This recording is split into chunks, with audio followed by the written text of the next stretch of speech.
Good afternoon, and thanks for joining this panel. I am Diane Anderson, the Executive Director at Case Western Reserve University's Great Lakes Energy Institute. Today, the panel has an opportunity to address many aspects of bringing renewable energy, including the infrastructure and the assets, into a electricity and utility marketplace. We have the opportunity to have views that align and some views that may well not align, and I always think that's good for a panel to represent both. As the way we've set it up is I almost utilize a walk, in essence, through the supply chain, where, like an analog to a Hollywood film, you have a writer and a producer and a director and actors and actresses and critics. And here today, we have the opportunity, if I could, to introduce, on the writer side, Roger Celant. Roger is the Executive Director of Case Western Reserve University's Fowler Center for Sustainable Value. Roger will be able to set a bit of the stage for a course that may have some unacceptable outcomes for us. I then introduce Dave Raskin, and Dave is partner at Steptoe & Johnson, who will look at how energy right now is progressing in the United States, energy policy, and some of the regulatory regimes and where it's going. I will then actually represent a schematic from Dr. Ken Laparo at Case Western Reserve University, who is currently working on energy research in the electricity grid and the connection to renewables. I'll talk a bit about how Case Western and these professors' work is working to bring the cost of energy, renewable energy, down. We then will continue with Carol Battershell, who is a leader in the Department of Energy Efficiency and Renewables Energy Department. Carol, in general, will be able to talk about the role of government and what role it plays in bringing new aspects, and in this case, renewable energy to market, and in specific about the Recovery Act in the United States. And then Jean Amadori, who is managing partner of Great Lakes Wind Energy and an investor in bringing wind to Lake Erie, will talk about the project and, importantly, about what it is to be an investor in bringing renewables to marketplace. It's just today, actually, that the Department of Energy is asking everyone around the country to comment on their strategy mission. And in that strategy mission, they speak of 3 reasons to have policy in energy. One is to enhance energy and national security around it. The second, to reduce the environmental impacts. And thirdly, to increase U.S. competitiveness. And all of those play themes in the discussions that we'll talk about today. As well, when I think of being here and representing this region, both for Canada and for the United States of the U.S. and Canadian, this Great Lakes region, it is interesting that in the last 12 months, Brookings has put out a report about the incredible asset that this region holds. Assets that start with the science that's going on between universities and national laboratories that are in the region between both countries, assets that include the manufacturing assets that are inside of the region, and lastly, significant actual assets in for wind, a large lake, for solar, manufacturing from the largest solar company in the United States for solar out in the western portion of the state of Ohio, for storage, an 80, 90-year history between this region and NASA in this region in bringing storage to market. So we have significant assets to play off of. So with that, I look for a good afternoon, and again, thank you for joining. Roger? Oh.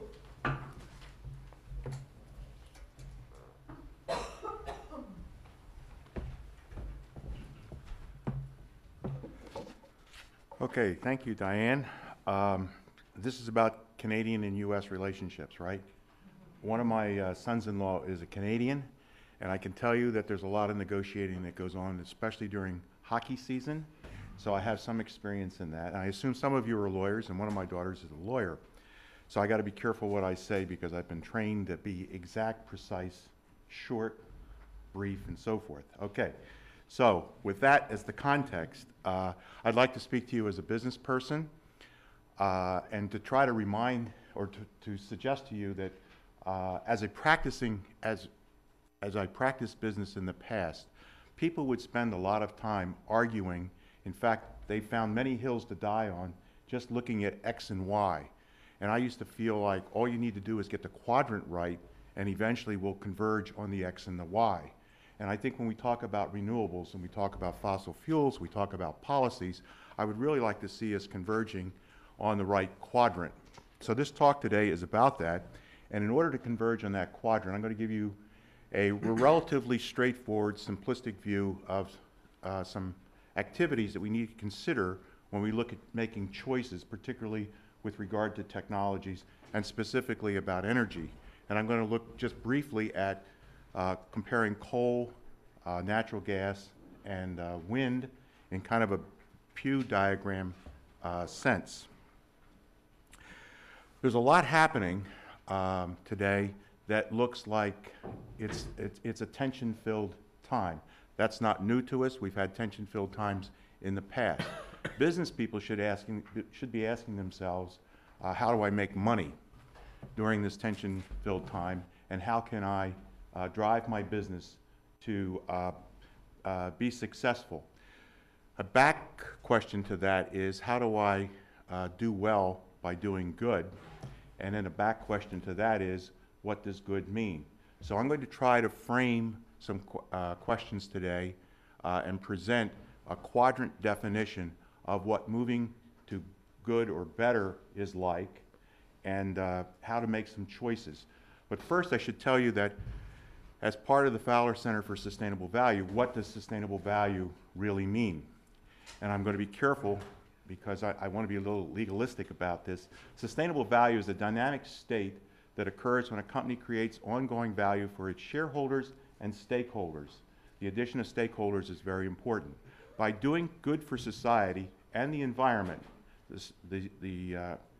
part of the stakeholder array, the company does even better for its customers and shareholders than it otherwise would. And I can go on and talk about the shift to shareholder value as opposed to sustainable value, but I don't think I need to do that here. What I would like to do is to offer that humanity for a long time has embarked on taking actions, creating human systems that eventually come back and have some consequences. So we've created systems, whether they're energy systems, water systems, social systems, economic systems. We've done it with the idea of moving forward, but there are consequences when you do that. And the consequences take the form of how does that interfere with the natural systems that are often taken for granted, they're often transparent, but actually support all the living life support systems on the planet.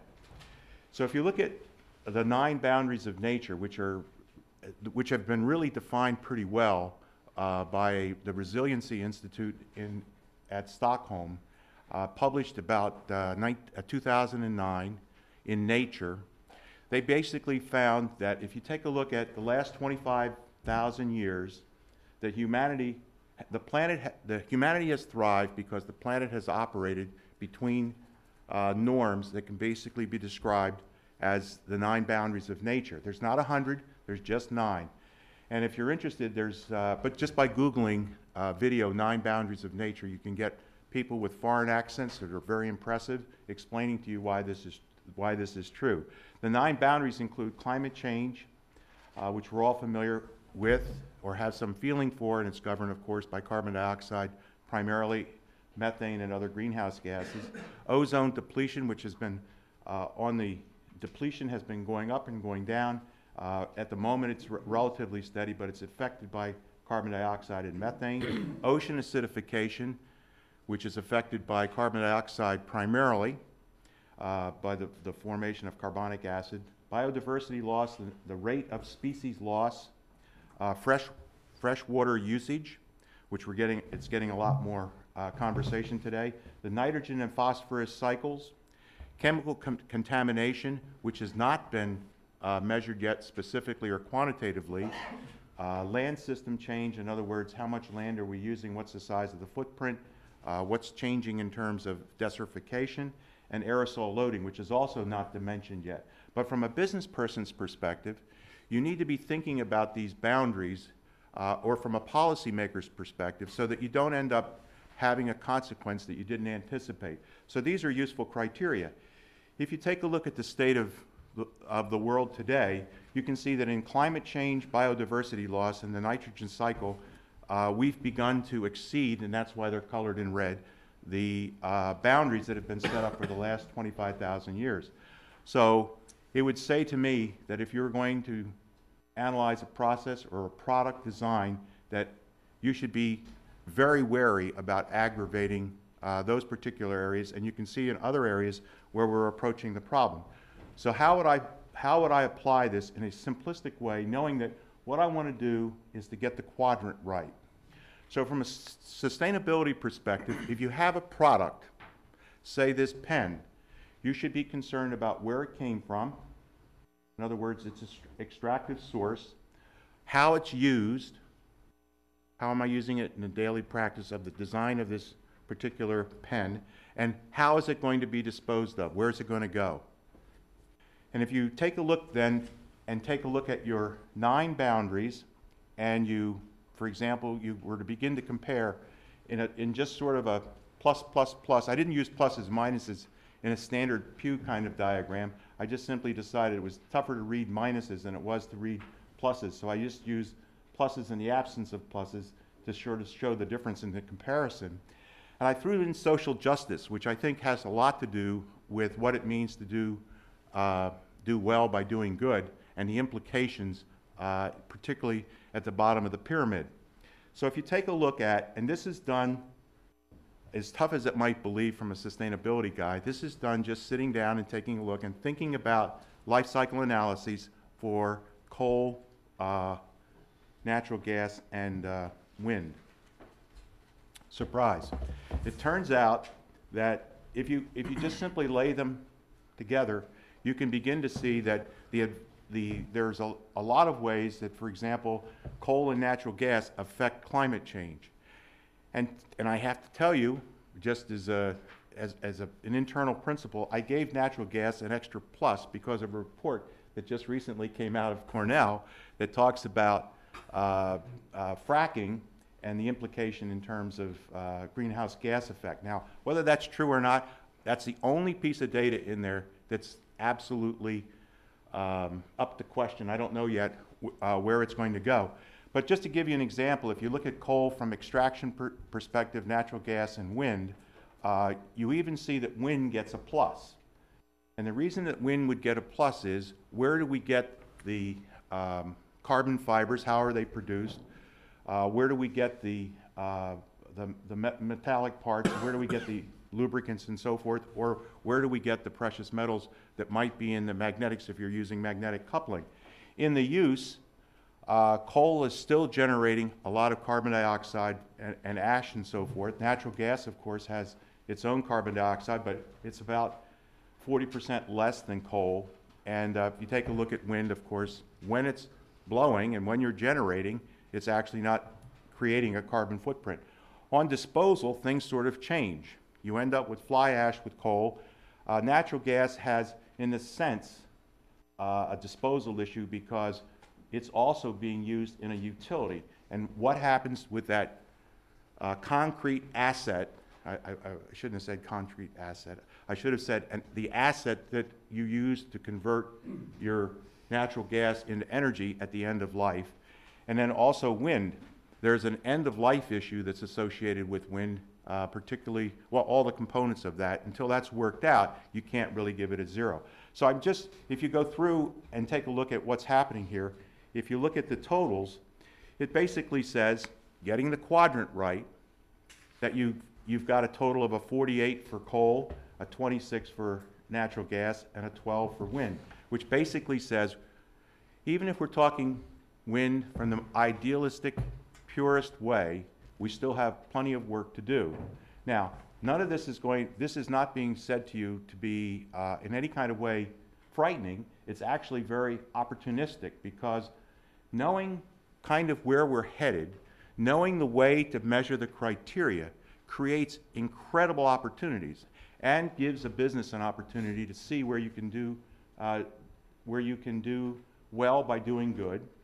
It gives you an opportunity to see how to combine shareholder value and stakeholder value, and lets you know the potential. This is a many-decade problem. It's not sustainable for a business or an organization to operate in a way that they can't satisfy their customers and make a profit. In my belief, when you really think about sustainable value, it means that you know where you're going, you have an idea how you're going to get there, and you know that you can never go so fast as to bankrupt yourself. Okay? That's it. All right.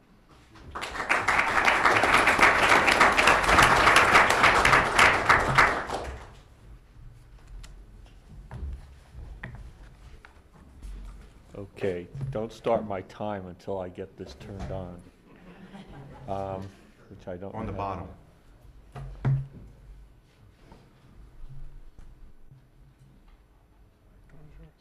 Raskin. Didn't make any sense. Okay. And the right arrow to change places? Okay, thanks. Hi. One difference between Roger's presentation and mine, I'm a lawyer, so words, only words, that's all you get, and I hope most of you feel at home with that. I want to talk about the electricity industry. I've spent 30 years representing it. I've been involved in some of the major cases in which public policy towards the industry have changed during that period, and I think we're in a very interesting and uncertain time, and I want to tell you about it. But the first thing I want to say is I want to make sure everybody in this room understands something that's rarely talked about, but it's very important. We don't have a single energy issue in this country. We have an issue involving the use of foreign oil, and we have another issue involving electricity. We only get the issue involving the use of oil raises very serious national security concerns. It raises very serious economic concerns. We all know what they are. We've heard about them. They're very serious, but people need to understand that that has very little to do with the electric industry because we only get approximately 1% of our electricity from oil, and we could take that number down to zero fairly easily in a short period of time. So the issues on the electric side of the energy equation don't involve foreign oil.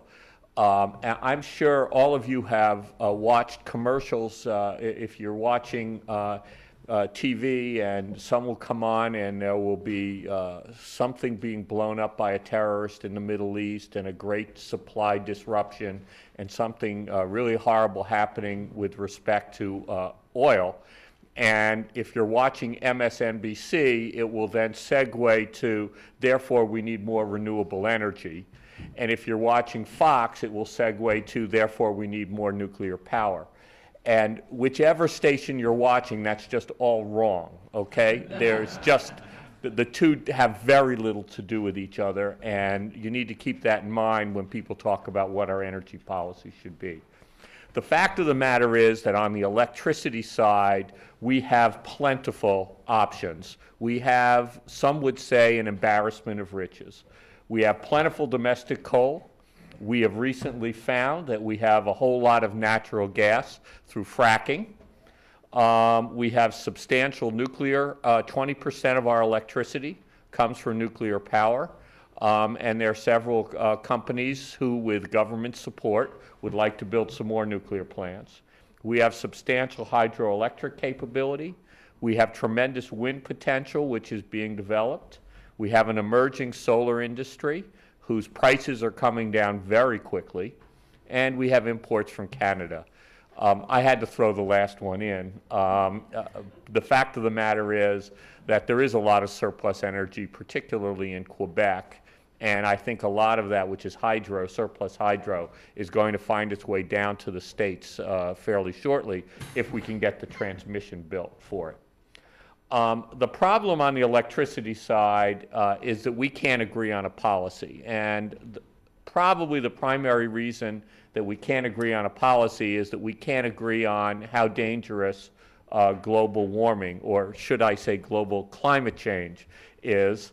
I have admitted to Roger a little while ago that I am a skeptic, not about whether this is happening, but whether it's significant. He's already working on me trying to rock my world, and perhaps he'll be successful. But the fact of the matter is that without some further agreement on that issue, it's very hard for us to move forward. And that creates a really big problem because our electric system is getting very old.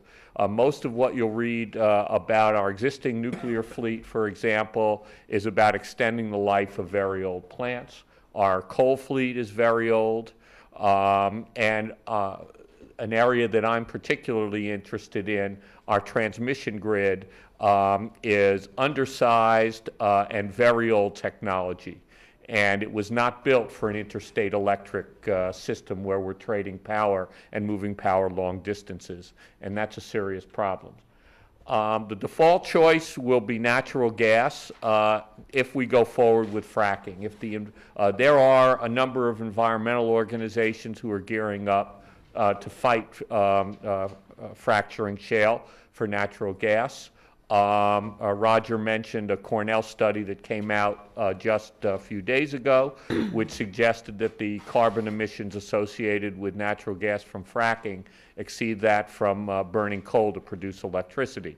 So we've got a battle underway in that area as well. I don't think we will fail to exploit that resource. It's too valuable to us. So I think the debate will end up with some more regulation, but not an end to fracking. That being said, we can create a crisis, and the one way we can create a crisis is that if we say no more coal because of carbon dioxide emissions and global warming, no more nuclear because it's too expensive and too dangerous, and we just had obviously an event which has got people rethinking that, and no more natural gas because the environmental consequences of fracking are too great. If we say no to those three things and say, well, we'll just rely on renewables, we will end up with an electricity crisis because renewables alone can't get the job done, and we'll get into that a little bit more. What's standing in the way in renewable power? We now get about 2% of our electricity from wind and less than 1% of our electricity from solar. So what's standing in the way? Well, the first thing is price. The demand for wind and solar is created by what are known as portfolio requirement laws, where they require utilities to get a certain percentage of their electricity output from renewable sources, and that creates demand regardless of price. The fact is that the delivered price of renewables is still higher, and in many cases significantly higher than the alternatives. And therefore, just allowing the market to work won't work.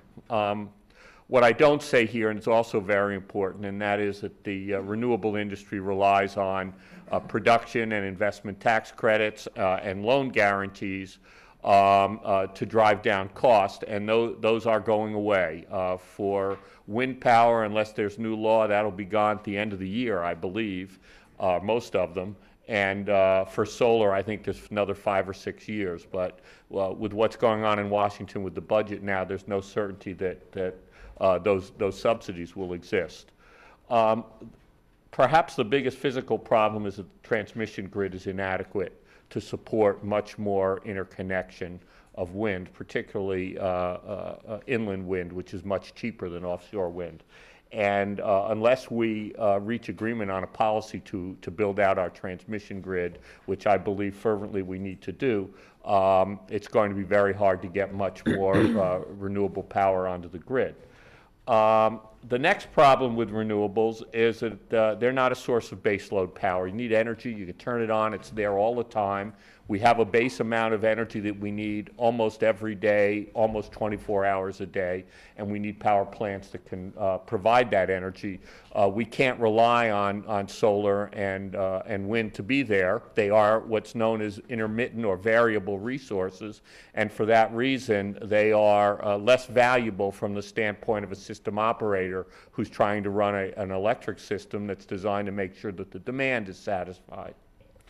And finally, one of the issues that's really bothering me is state parochialism. The examples are legion, where states are approving projects that are much higher cost than they need to be, but they're in-state projects. And so states look at integrating wind from a single state perspective, and they'll have a utility in the state, which they just did with National Grid in Massachusetts, pay 20 cents a kilowatt hour for wind from a project offshore, when there is much less expensive wind available in northern New England, for example.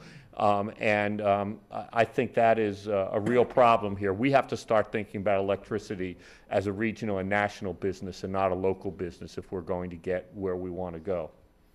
On transmission grid expansion, and this is what I've been spending a good bit of my time on the last few years, we've got a system where no one is responsible for planning the national transmission system. FERC is trying to fix that. Not clear it has legislative authority, but it's doing its best. There are no agreements on the planning assumptions, how much renewables you include in the mix, and their location, offshore or onshore, has a lot to do with what transmission facilities you're going to build. So there needs to be agreement on what the electric system is going to look like. There are huge fights over cost responsibility. When Eisenhower built the national highway system, he didn't go out and say people on the East Coast won't pay for Interstate 80 from Denver to Albuquerque because they get no benefit from it. It was treated as a social good, and we all paid for it through our taxes. But we haven't gotten there with respect to electric transmission. So anytime someone proposes a major transmission line, the first big fight is over cost responsibility. And we have some people who want to look at every single line that gets built, perform sophisticated analyses about who benefits in relative amounts, and try and allocate the costs to customers based on those beneficiary pays principles. And that's probably good fundamental economics, but it basically stops the entire process in its tracks. And FERC is trying to convince the industry and Congress that the right way to do this is simply to spread the cost broadly, and that when all is said and done, everyone's getting a benefit from the stronger system that exists. And in fact, the reality is that until the new transmission facilities are built, people don't know how they're going to use it. The way the electric industry works is if a resource is in place that can move power, they'll start looking at buying power at the other end of that line. And so to try and determine in advance who the beneficiaries are is kind of a fool's errand and doesn't even get you to the right answer. And finally, there's the question of siting. Unlike the natural gas industry, we site all electric transmission facilities at the state level, except for a small amount on federal land where the Bureau of Land Management generally stands in the way and says no. And as a result of that, it's virtually, that's an overstatement, it's very difficult to site a large interstate transmission line. And the way to describe it is, think about a transmission line that starts in South Dakota, with a collector system for South Dakota wind, runs through Iowa, I don't know my Midwest geography well enough, but runs through the Midwest to Chicago to deliver power to Chicago. Well, folks in Chicago, folks in the intervening states, and folks in North Dakota all look at that line differently. And they each have a different view as to whether they're benefiting from the existence of that line. And so under the current rules, we're going to have a big fat fight over cost responsibility. And then we're going to have a big fight over siting, because if someone is made responsible for the cost of transmission that they don't want to pay in their state, that's an invitation for the local state authorities to disapprove it or make it so expensive that it can't get built. In 2005, Congress passed a law which gave the FERC federal backstop siting authority within what were known as national interest electric transmission corridors. And the process was supposed to work as follows. DOE goes out and does studies and determines where we have differences in costs and need more transmission. Am I up to, how am I, I'm past. I'm going to finish. In any event, that law didn't work, and we have to go back to the drawing board. Okay. Thank you.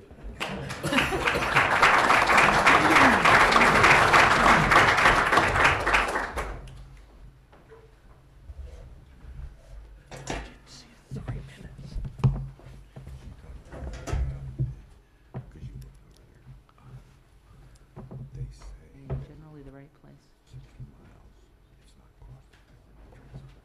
Thank you. So I'm going to just show one slide and represent at this point the type of research that's going on to lower the cost. The cost of renewables is too high. It has to come down. We recognize that, and it's the reason in academia that we have those researchers that spend years in specific areas. And there are several right now working directly in the area of renewables, a couple to tie directly to Dave's comment. One comment Dave made was in the intermittent nature of solar and wind. Both of them now in the new EIA results that have been released in terms of the cost of renewable energy are now getting closer. They're in the 8-9 cent range of competing with, or I should say wind is in the 8-9 cent range of competing. Solar higher than that of competing with coal-based electricity. And yet, obviously, they bring an additional issue with intermittency. A couple things that are going on in that area. One to the top right-hand box is storage. Storage in the recent proposals over the course of the last year, we are operating around $1,000 a kilowatt hour right now in the cost of storage, and those numbers are being requested in DOE and ARPA-E proposals at the level of $100. So 10% of the cost, and we recently at CASE have just won a $2.2 million award for a less than $100 cost of a storage system. It happens to be in a capacitor, a hybrid capacitor battery system. In addition, we have just won an award from Sandia National Lab to also develop a system which is less than $100. So one key element, storage is still costing something in order to bring it to market more than the cost of the solar or the wind that it is going to help reduce the intermittency of. And yet the substantial reduction in that cost is a picture that we're seeing coming and that we're participating directly in right now in the area. The second point that Dave made was on the transmission grid expansion. And it will be intriguing as Jean talks as well about what it is to bring a real project to bear. Recently, I believe in the New York project, NYPA has published something like greater than $400 million for the cost of the transmission and distribution system associated with bringing wind into that region. And that's not for this Lake Erie project, but this is the one that New York is talking about. And so some of the novel ideas that are being looked at to change the game, to take away the typical grid transmission and distribution concept and think of what it would mean to bring wind to shore, being that the demand centers, at least for this Great Lake regions, are very close to that shoreline, are not only novel but greatly reduce the need to build expensive and heavy infrastructure. And so those are a couple of the things directly related to attempting to bring that cost of wind and transmission and distribution down. So with that, Carol, back to you. So cozy up here.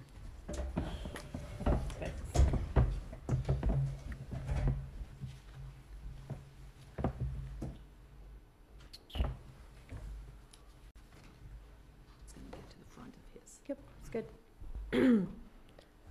So I'm an engineer, but I have just words and not even any slides, so you just have to listen to me. I'll try and move around a bit. I'm happy to be here. I'm a Cleveland native, although I haven't lived here for a bit, a Case Western Reserve alumni, although that's been a bit ago as well. Long career in Ohio and then BP, about 10 years overseas, and about 2 years ago, I joined the government. So as Diane mentioned, I'm going to talk a little bit about the government's role in energy efficiency and renewable energy, how the government supports technology innovation, development, and deployment, and in particular, I want to cover a little bit about what your investment was in the Recovery Act, also known as the stimulus bill, which added some impressive funding into this area. And I also want to talk a little bit, so first I'll talk about the Recovery Act itself, and then a little bit about what I saw the Recovery Act doing inside the government. There was a bit of transformation there in just enacting that.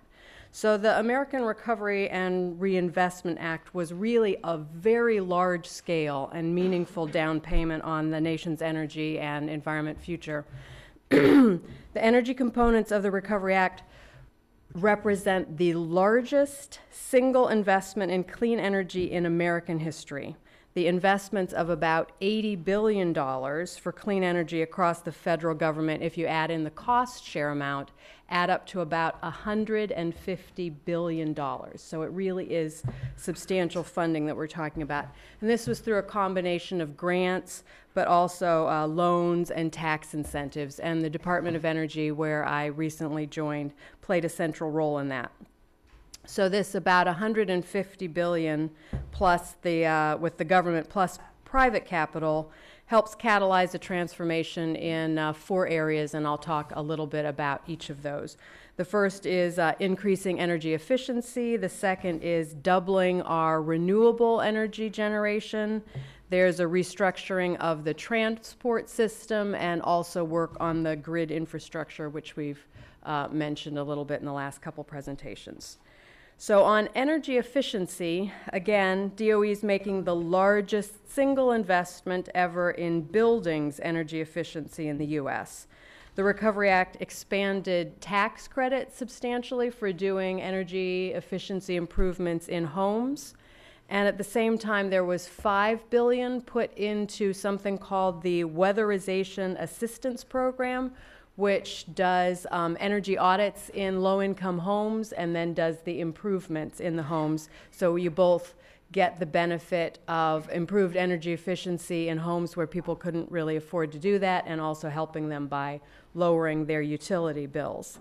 And the weatherization program to date under the Recovery Act has already weatherized 300,000 low-income homes, and we're on track to weatherize 500,000 by the end of 2011. And in addition, there have been dozens of U.S. manufacturers of energy efficiency products and energy efficiency appliances, and some opening of new facilities or expanding existing operations that were funded by tax credits under the Recovery Act.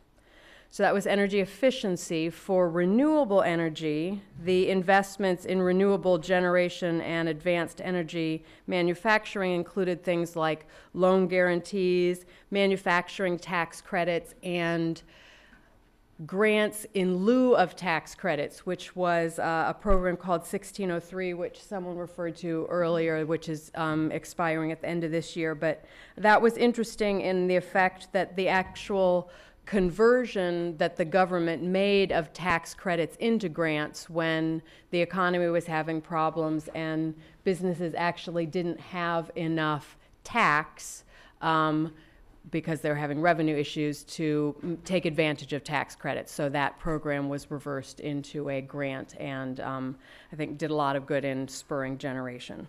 Over 1,800 private companies nationwide have received these tax cuts or cash assistance for clean energy manufacturing or production.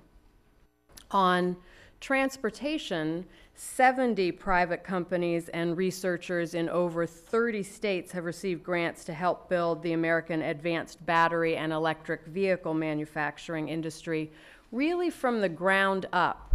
There's 30 new advanced battery and electric vehicle component plants opening across the country because of these investments. All of the recipients, and this is notable and I'll talk about it a bit later, but all of the recipients of this money matched the government investment at least dollar for dollar. Before the Recovery Act, the U.S. produced just 2% of the world's advanced batteries, but because of the Recovery Act, we'll have the capacity to produce 20% in 2012 and up to 40% by 2015. Before the Recovery Act, the 100-mile range electric vehicle battery cost was $33,000.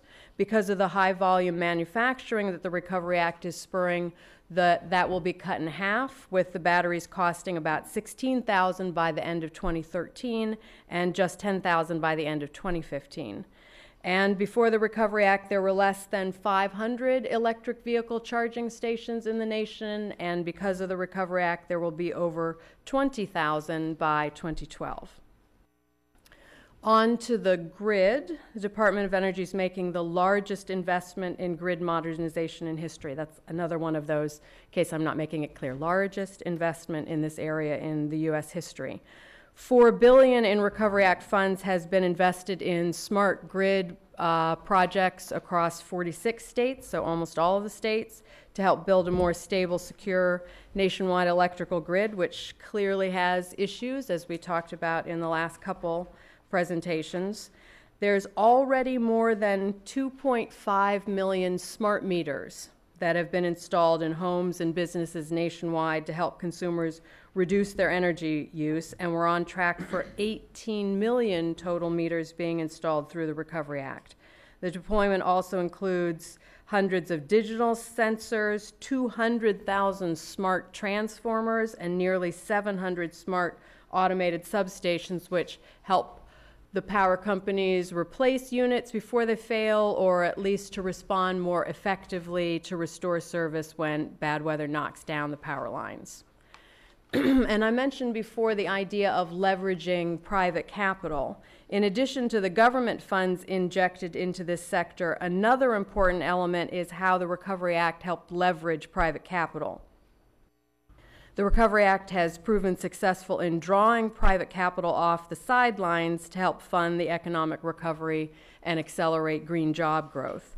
Of the $14 billion in competitive grants under the Recovery Act, about 90% required some kind of cost share from a project sponsor. And these kind of show, as we were talking about, the appropriate role for the government. It's not just investing in innovation, but when they play an appropriate role, it brings private capital in off of the sidelines.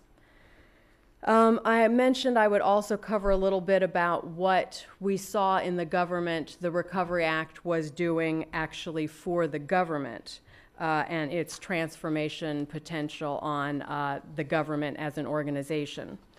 Many agencies were able to put funds in the hands of businesses and citizens faster than they typically were able to do. There was really this big push and momentum to move quickly. We've seen to date pretty low levels of fraud, waste, and abuse through the transparency that was put into the system. And again, we worked to leverage the dollars with private sector contributions. Some of the lessons that we learned, and I'll go quickly through an example on each of them, is we saw how collaboration helps break through bureaucracy, how competition improves the results, and something about transparency and accountability and the vigilance of management. For collaboration, the administration really couldn't have done this without making some real changes in how the government agencies worked with each other. One example is a project that I worked on in DC before I took on my more recent job in Denver. There was a manufacturing tax credit that Congress said should be done by DOE and the IRS together.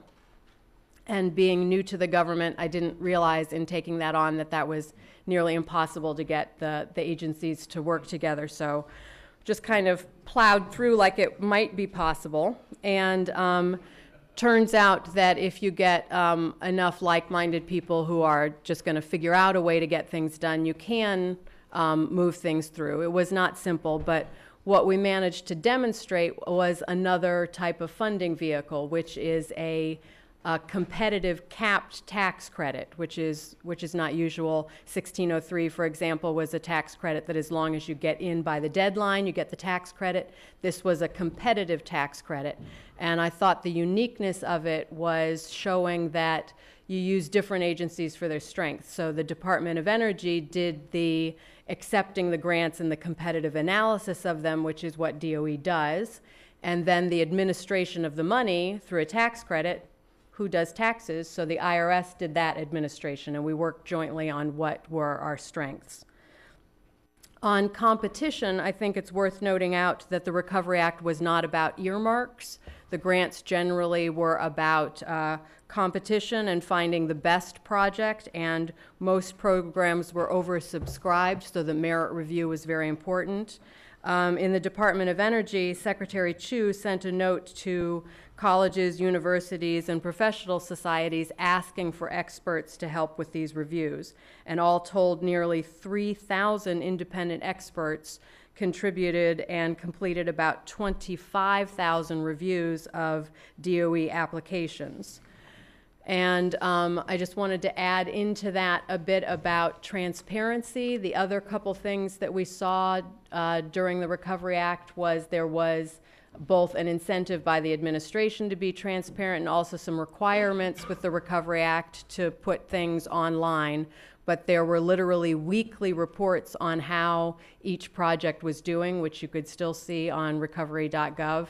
And that kind of transparency, I think, was unique in the government and allowed people to be held responsible for their particular goals. You can't, if you can't measure things, you can't really see how people are doing. And while that might not seem particularly revolutionary, it was in some aspects or some parts of the government.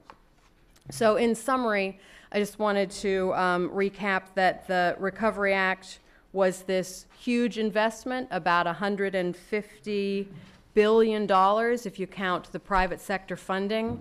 And the Recovery Act, its scale and the urgency also created an environment for reform within DOE and the government overall. And these Recovery Act reforms are now kind of working to be embedded in the government so as to be enduring. And I think it's worth noting that President Obama put into the 2011 State of the Union address, kind of reflecting this, that we cannot win the future with a government of the past. Thanks.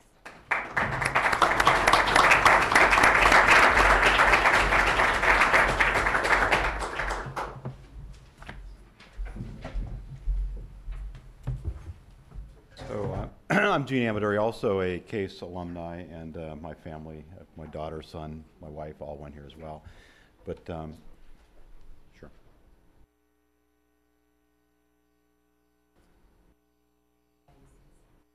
Oh, this is it. Okay. That's it. This is it. He was going to change my presentation to the one that I wasn't going to do.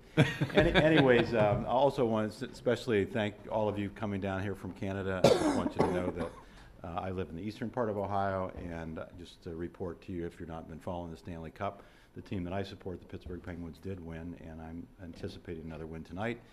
And if any of you know whether Sidney Crosby will be back, we're hoping for him in the second round.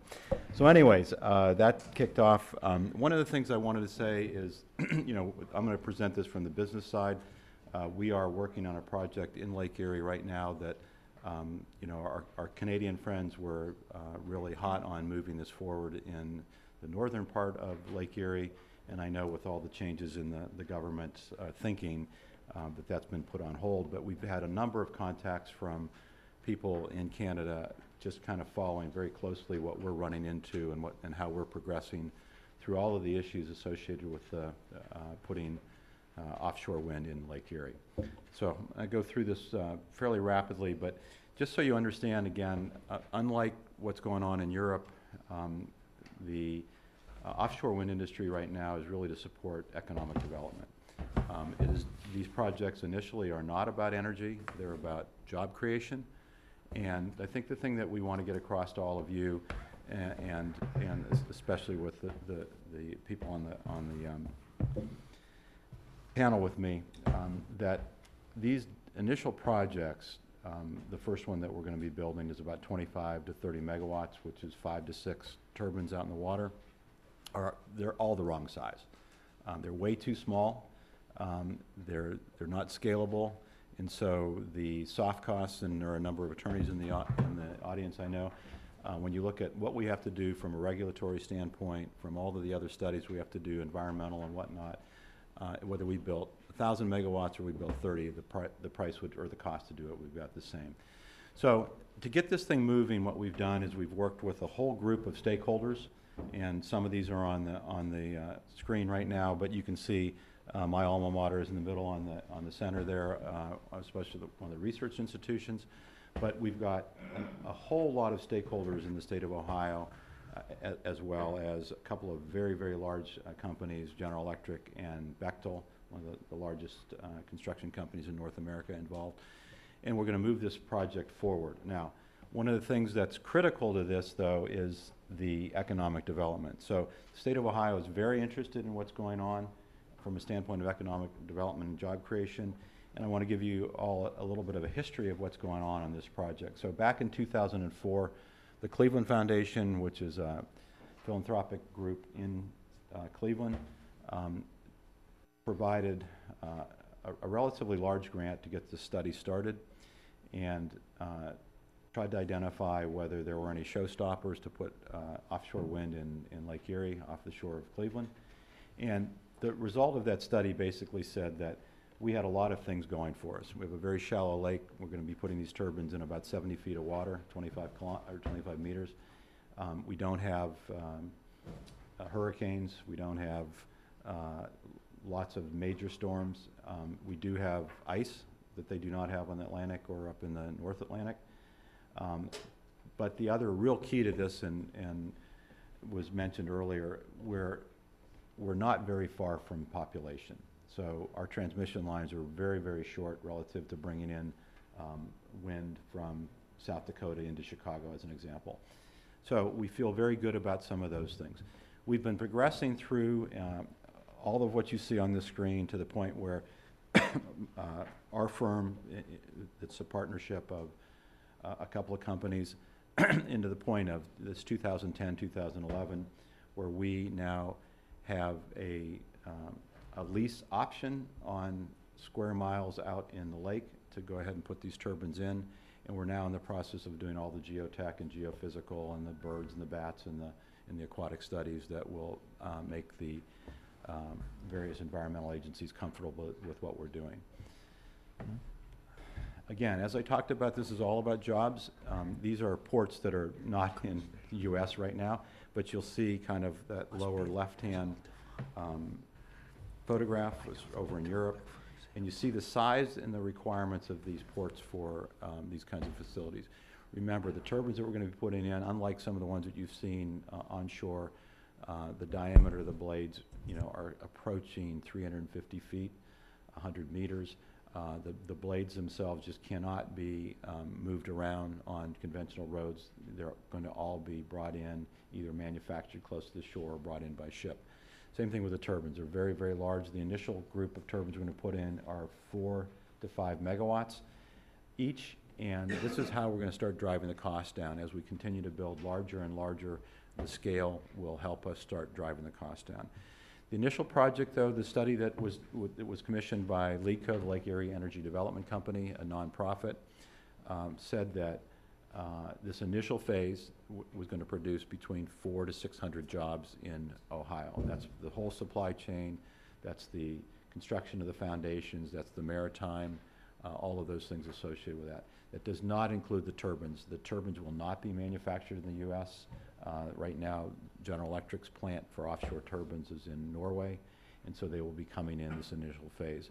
As we build up, and if we're successful with this and we can scale and get the price down, the hope is ultimately to build a manufacturing facility in Ohio, but that remains to be seen. Again, just so you have a feel for how many jobs are actually being created in Europe, and I know some of these numbers are pretty hard to see, but basically the thing that I would say to you right now, this is a $100 billion industry in between Great Britain and the continent. They do have a very, very aggressive feed-in tariff, and that's what's driving this, unlike what we have here in the U.S. You know, what we're using to get the power purchase agreement, it basically is legislation to take advantage of the renewable energy credits. But this is a real industry in Europe. Right now there's over 40,000 people employed in this industry, and if you look at some of the numbers down on that last line, 2020, or 2030, I'm sorry, it's expected to be almost 215,000 people employed in this industry. So it's real. And the thing that's scary to all of us here in the U.S. and probably to you in Canada as well is that the next big surge on this is going to be the Chinese. Chinese are already designing turbines that are well over 8 megawatts with the goal of 10 megawatts per turbine, and they're going to be deploying them substantially in Asia. And that is one of the things that is certainly a concern. I know you're talking about the Canadian content, and the U.S. is certainly concerned about that as well. And we are potentially going to have turbines manufactured in China brought into here. And again, from an offshore standpoint, you know, bringing a turbine from China or bringing a turbine from Europe, you know, there's not a whole lot of difference there. So what we've got to really do is advance the ball in the U.S. and Canada as rapidly as possible. One of the things that we like to point to, because you know we're in a port here in Cleveland, and there's one in Lorraine, which is a little west of here, and one in Ashtabula, which is a little east of here, all have substantial port facilities. They're all pretty much dead. There's nothing coming in and out of them. At Cleveland, I think it's 8 freighters a month, which is not a lot, a little more than 1 a week. But what we're trying to do is take advantage of the existing port infrastructure. Same thing over in Ashtabula and Lorraine. So these pictures here are actually at Bremerhaven over in Germany, and this was a massive port from World War II that really just laid fallow for many, many years. And now because of the offshore industry in Europe, it's now a very, very thriving port. And this is what we're hoping to see here off of the shore of Cleveland. Again, this is all about job creation initially. As we put this first project in, this demonstration project in, and demonstrate that, you know, we're not harming the environment, that the industry does produce the jobs that we're talking about, and that there's a path forward to getting costs down. You know, we anticipate this kind of activity being, you know, on the shore of Cleveland. The photograph on the left there is a sample of most likely the kind of foundations we'll be using. Those are called gravity foundations, and each one of those weighs about 300 tons of concrete and steel, and those would be floated out into the lake and then sunk in the appropriate location. You can get a feel for the size of those, because that, I mean, it's kind of hard to tell, but on top of that main one in the center, there's right at the very top, there's a workman standing, so it gives you a feel that that's almost 70 feet tall right there.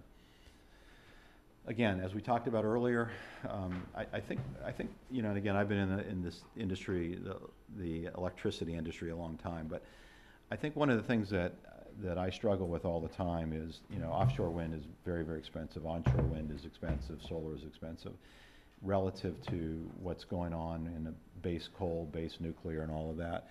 But very few times when you talk to utility, utility industry, you get an answer and say, you know, okay, but if I build a nuclear plant today, and, you know, knowing how the industry works, if I started today, it won't be up and running for 10 years.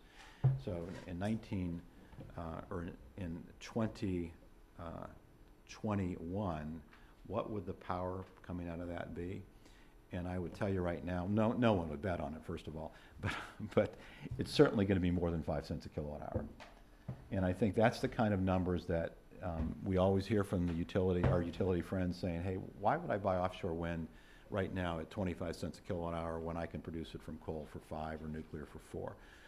And that's true. I mean, why would you? Okay. But that nuclear plant that they're going to build, and I think you said there might be 2 that are progressing, and the only way they're going to be built is with federal loan guarantees.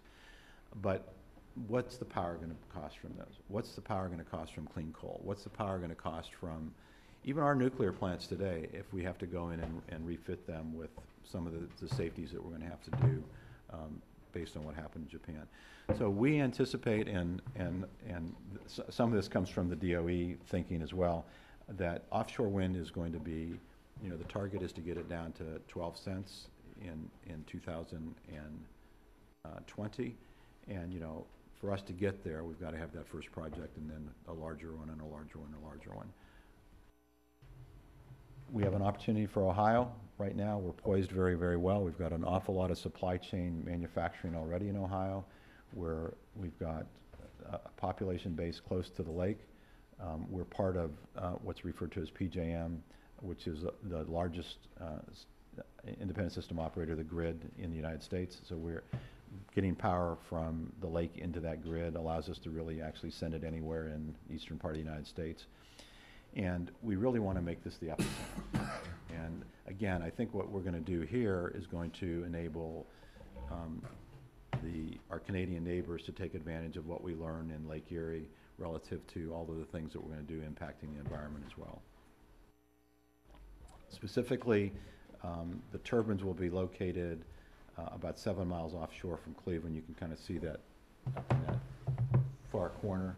We're going to be putting 5 to 8 turbines out there, total of about 25 to 30 megawatts.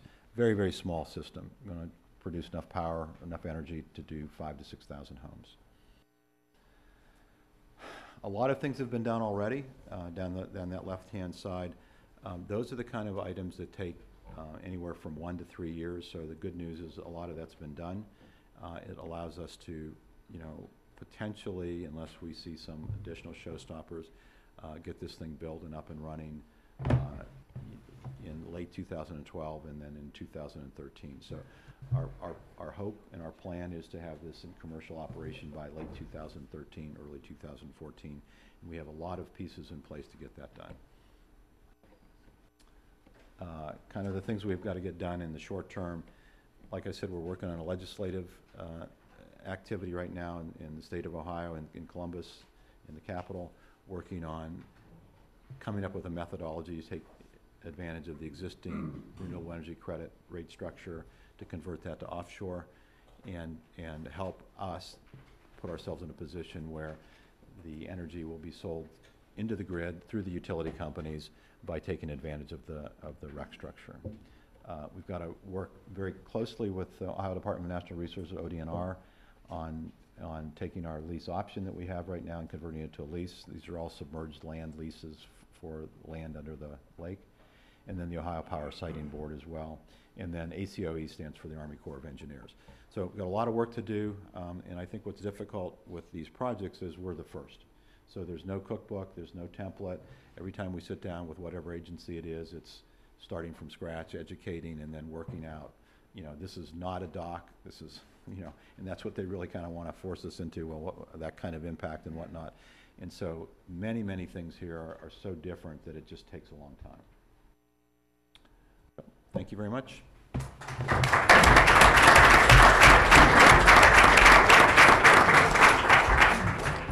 So I see that we have a few minutes for questions and answers, please. Are there any for panel members? My name is Jim Peterson. Gene? Yes. I'm from Toronto. What is a Stanley Cup?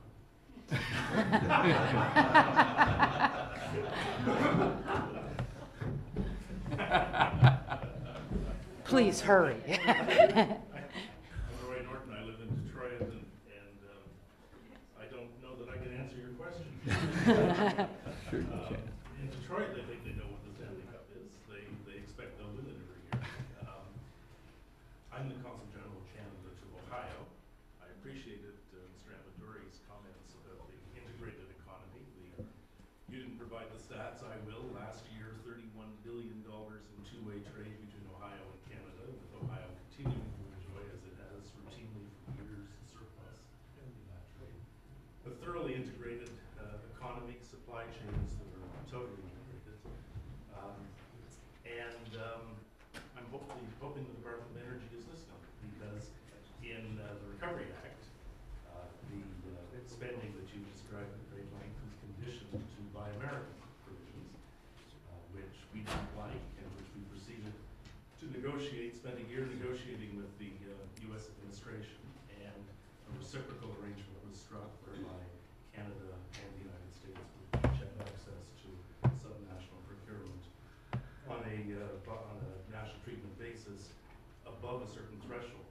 And what we're experiencing now, not far from here in Mahoning County, Ohio, in fact, is a phenomenon whereby a DOE-funded project is being broken, it would seem, into smaller bits and pieces, perhaps, I can only say perhaps, so as to evade or avoid the threshold requirements, meaning that a Canadian firm that is partnering with an Ohio firm in northern Ohio is being discriminated against in terms of being able to win on the lowest bid basis that project. It would be like, to play it under introduction, Canada saying that Sidney Crosby, if he were well enough to play, could only play providing Pittsburgh were not playing a Canadian team.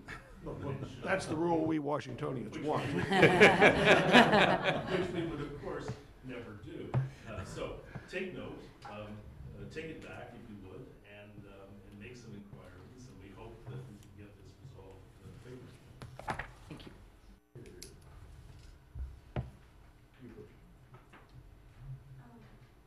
Mira Pickling from the Pearson Institute.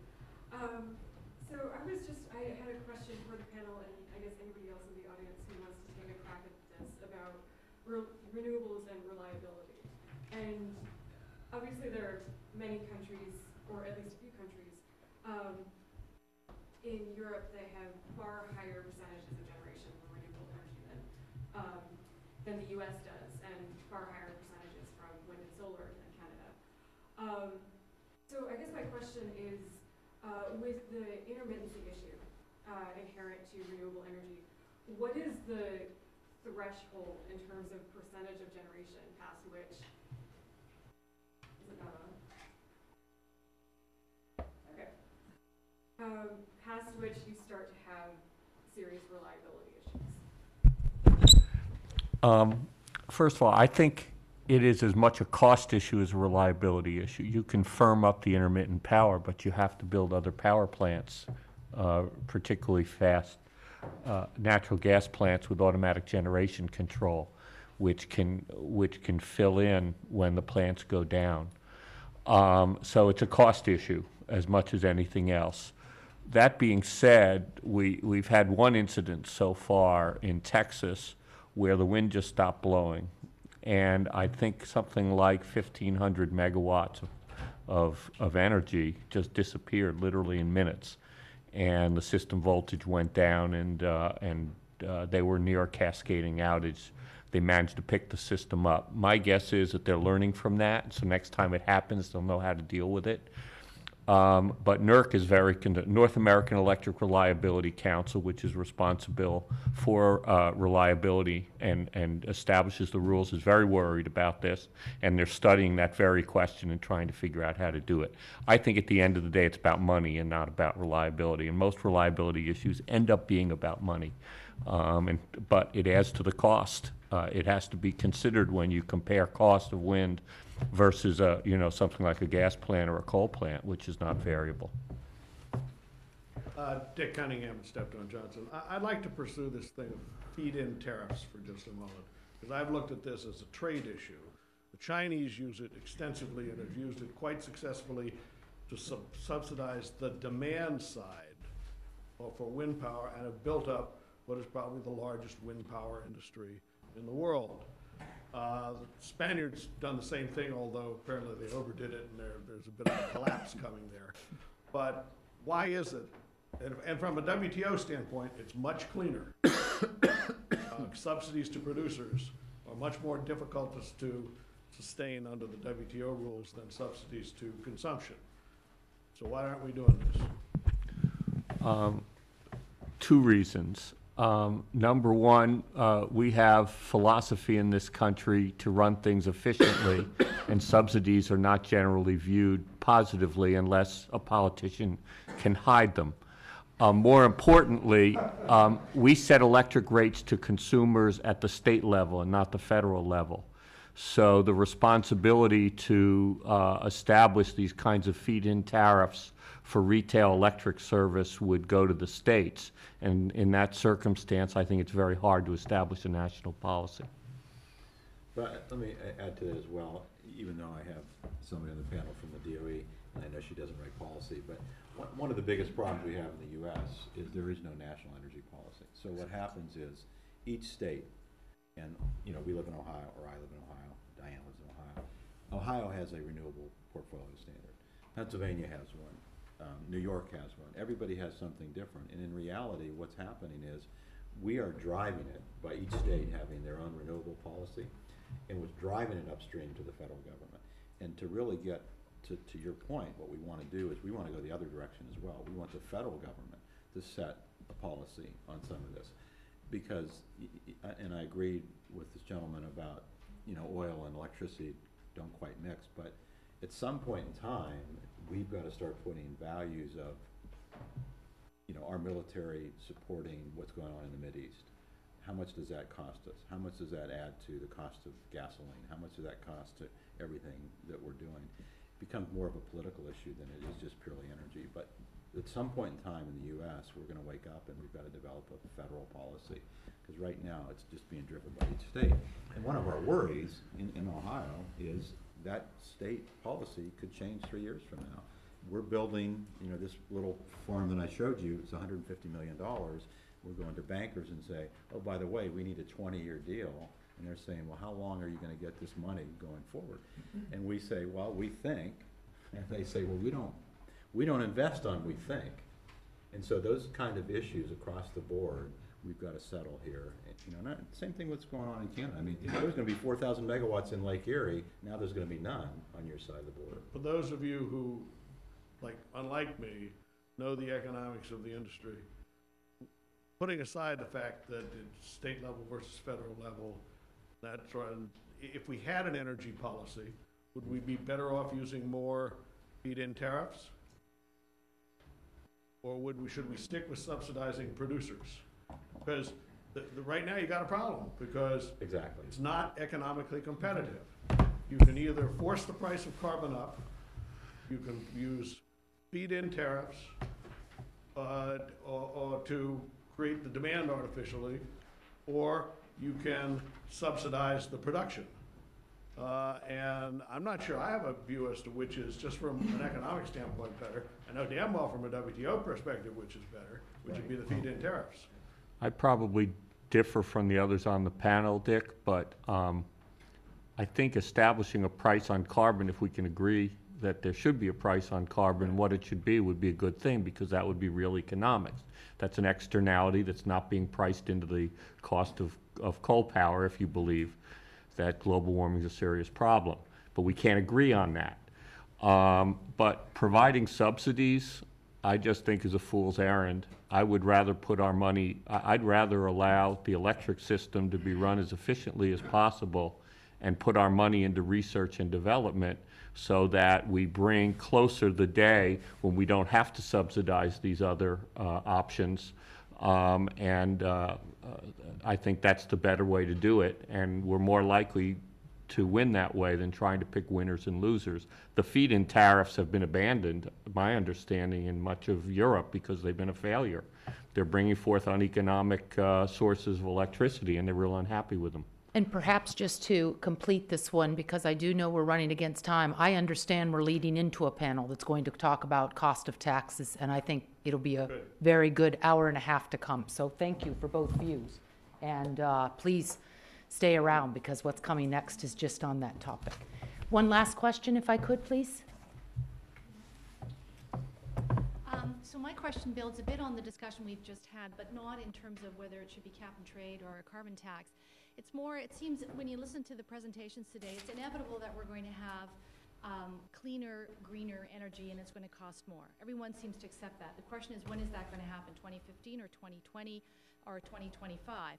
When we listen to initiatives like the one that Mr. Amaduri has put forward, the question I have is, why are we sticking our heads in the sand? Europe has been quite successful with wind energy. We have a tremendous issue in Canada, the NIMBY issue, not in my backyard, but in Europe it's typically not in people's backyards either. It's off in the North Sea or somewhere else, where, as in Lake Erie, it's 7 miles out, and we have lots of wind on the East Coast and lots of wind on the West Coast in both of our countries. So why aren't we getting on with that and just recognizing the reality? Because there is this huge time period. So for some time, you're a not-for-profit operation. So at some point, the government can turn that. If governments can support the GMs of the world, governments can support these kinds of initiatives. And when they become financially profitable, where the cost of other energy has gone up significantly, you sell the thing and you make a lot of money and you recoup your costs, right? Or hopefully you make a huge profit if you're business-minded. So I continue to struggle with why we're not more forward-looking here. Because it's inevitable. It's going to happen. We have an almost inexhaustible supply of domestic natural gas that can be produced at about $4 or $5 a minute. It is a great option, and unless we have agreement that we should not pursue it and we should put our money into renewables, we're not going to get anywhere. That's having an energy policy, and people just disagree. Yeah, I think while we have a range of views on things, what we all come together on, what is needed is a national energy policy, and in the absence of that, you really struggle to push an overall agenda. I think it's a great wrap-up on national energy policy. I think an equally good wrap-up is in terms of your timing question. We all probably as well share a common belief that there is no either or, that we need all types of energy, and it includes some of these renewables and many of them to be viewed as well as natural gas, fossil fuels. I thank you for attending. I thank the panel for helping. Thank you very much.